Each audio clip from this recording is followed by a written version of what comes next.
Todos os louvores pertencem a Allah subhanahu wa ta'ala e que a paz e bênção estejam derramados sobre nosso querido profeta Muhammad sallallahu alaihi wasallam, sobre seus familiares e todos os seguidores até o último dia. Estimados irmãos, assalamu alaikum wa rahmatullahi ta'ala wa barakatuh. É sempre um hábito das pessoas ou uma sociedade em si, sempre que tem um hóspede ou tem uma pessoa que a família não conhece, a primeira coisa é de apresentar à sua família quem é aquele hóspede ou então quais são os seus títulos dentro da sociedade. E o mesmo exemplo no Islã também acontece. Por exemplo, hoje em dia, quando nós falamos do mês de Ramadã, a primeira coisa que aparece na mente do crente ou de qualquer um é que Ramadã é o mês do jejum. Nada está errado. Mas existe uma outra particularidade além do jejum. Como Allah subhanahu wa ta'ala apresenta o mês de Ramadã no Sagrado Alcorão. Allah subhanahu wa ta'ala diz: Shahru Ramadã alladhi unzila fihi al-Qur'anu hudan linnas. Que o mês de Ramadã é aquele mês em que o Alcorão foi revelado, o Alcorão que é guia para a humanidade. Logo, aqui está uma apresentação clara de Allah subhanahu wa ta'ala através do mês de Ramadã. Meus caros irmãos, com isto podemos concluir ou então aprendermos uma coisa, que afinal de contas, Ramadã é um mês abençoado. Mas, por que o mês de Ramadã é um mês abençoado? Porque este mês tem uma relação com um dos sinais ou com um dos milagres que Allah subhanahu wa ta'ala deu ao profeta Muhammad sallallahu alaihi wasallam, cujo este milagre é o Alcorão. Por exemplo, qualquer coisa que tem relação, que tem uma ligação com Allah subhanahu wa ta'ala, esta coisa passa a ser muito valiosa. Num dos outros versículos, Allah subhanahu wa ta'ala menciona no Sagrado Alcorão que Inna Safa wal Marwa min sha'airillah, que o Monte Safa e o Monte Marwa são sinais dentro dos sinais de Allah subhanahu wa ta'ala. Mas afinal de contas, Safa e Marwa são somente montanhas. E existem certas montanhas, algumas montanhas, que são montanhas tão altas em relação a Safa e Marwa. Mas por que Safa e Marwa ganharam este privilégio de serem mencionados no Sagrado Alcorão? Isso porque tem uma relação com a história do Nabiullah Ibrahim, que foi um dos amigos de Allah subhanahu wa ta'ala. E assim sendo, Nabiullah Ibrahim, sendo amigo de Allah subhanahu wa ta'ala, nos lugares onde ele passou, então esse lugar também tiveram um certo valor. E aqui, Allah subhanahu wa ta'ala diz: Shahru Ramadana alladhi unzila fihi al-Qur'an. Que o mês de Ramadã é aquele mês em que Allah subhanahu wa ta'ala fez descer o seu sagrado Alcorão. E assim concluímos que o mês de Ramadã tem valor, ficou abençoado através da revelação do Sagrado Alcorão. Não foi o Ramadã que abençoou o Alcorão, mas sim foi o Alcorão que abençoou o mês de Ramadã.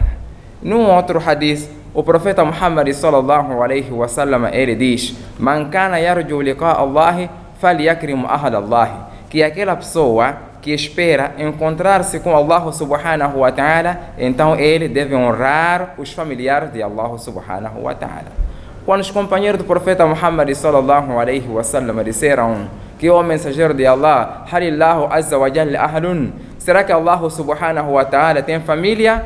Foi quando Rasulullah sallallahu alaihi wasallam respondeu que naam, e na verdade Allah subhanahu wa ta'ala tem família. Quando seus companheiros de novo perguntaram então quais são os familiares de Allah subhanahu wa ta'ala, foi quando o Nabi sallallahu alaihi wasallam respondeu: Ahlullah alladhina yaqra'una al-Qur'an. Que na verdade os familiares de Allah subhanahu wa ta'ala são aqueles que leem o sagrado Alcorão. Em seguida, Nabi sallallahu alaihi wasallam diz que não existe outra pessoa que tem mais honra em relação àquelas pessoas que leem o sagrado Alcorão. E Nabi sallallahu alaihi wasallam também advertiu que na verdade aquela pessoa que honrar aquelas pessoas que leem o Alcorão, na verdade ele está honrando Allah subhanahu wa ta'ala. E aquela pessoa que abusar aqueles que leem o sagrado Alcorão, ele está abusando Allah subhanahu wa ta'ala. Isso significa as consequências, os impactos daquela ação irão cair sobre esta pessoa.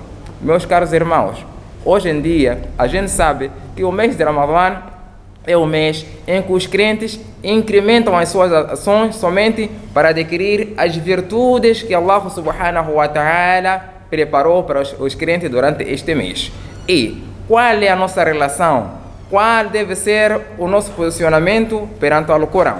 Meus caros irmãos, Abdullah Sa'd ibn Abi Waqqas, ele diz que na verdade aquela pessoa que ler o Alcorão, que fazer Khatam al-Quran, que terminar o Alcorão, fazer Khatam anualmente, essa pessoa cumpriu o seu dever perante o Sagrado Alcorão. Ele diz que foi hábito do profeta Muhammad sallallahu alaihi wasallam, todos os anos, Jibril alaihi salatu wasalam aparecia perante o profeta sallallahu alaihi wasallam e ele escutava o Corão do profeta sallallahu alaihi wasallam.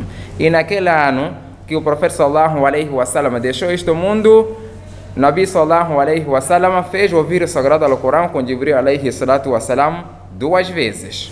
E Abdullah ibn Mubarak ainda diz que aquela pessoa que recita o Alcorão numa manhã, os anjos vão fazer dua de perdão até o anoitecer, e aquela pessoa também que recitar o Corão durante a noite, os anjos vão fazer dua de maghfirah perante esta pessoa até o amanhecer. E meus caros irmãos, não é somente o Alcorão que foi revelado neste mês de Ramadã, mas sim todos os livros divinos foram revelados durante o mês de Ramadã. Como por exemplo o Injil foi enviado por Allah subhanahu wa ta'ala na primeira noite do mês de Ramadã.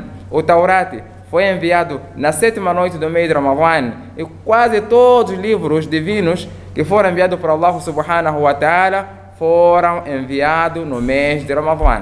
E meus caros irmãos, Nabi sallallahu alaihi wasallam, ele diz que quando foi para o Mi'raj, quando ascendeu ao encontro de Allah subhanahu wa ta'ala, uma das coisas que Allah subhanahu wa ta'ala recomendou a ele, ele diz: Mur ummataka bithalatha, que na verdade ordena a tua nação em 3 coisas. A primeira coisa, an yakrimu al-walid, que eles devem honrar os seus pais. Depois, an yakrimu al-alim, ele deve honrar os sábios, os alimos, os teólogos.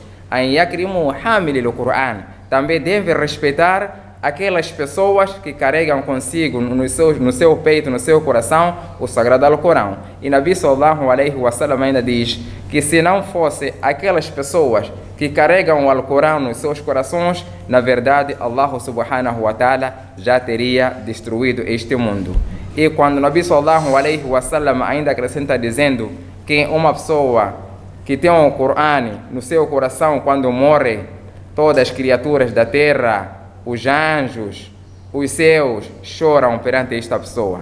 E meus caros irmãos, como a gente sabe, nós estamos no meio de Ramadã e não temos garantia que, afinal de contas, para o ano iremos testemunhar este mês de Ramadã. Por isso, devemos criar um hábito de lermos esse Sagrado Alcorão. Se não conseguirmos fazermos um khatam, pelo menos o mínimo, mas sim a nossa conduta, o nosso hábito deve estar sempre ligado às palavras de Allah subhanahu wa ta'ala, que é o Sagrado Alcorão. Meus caros irmãos, que Allah subhanahu wa ta'ala nos dê a força, a habilidade de nós recitarmos este Alcorão, não só no meio de Ramadã, mas sim também fora de Ramadã. Wa akhiru da'wana anil hamdulillahi rabbil alamin.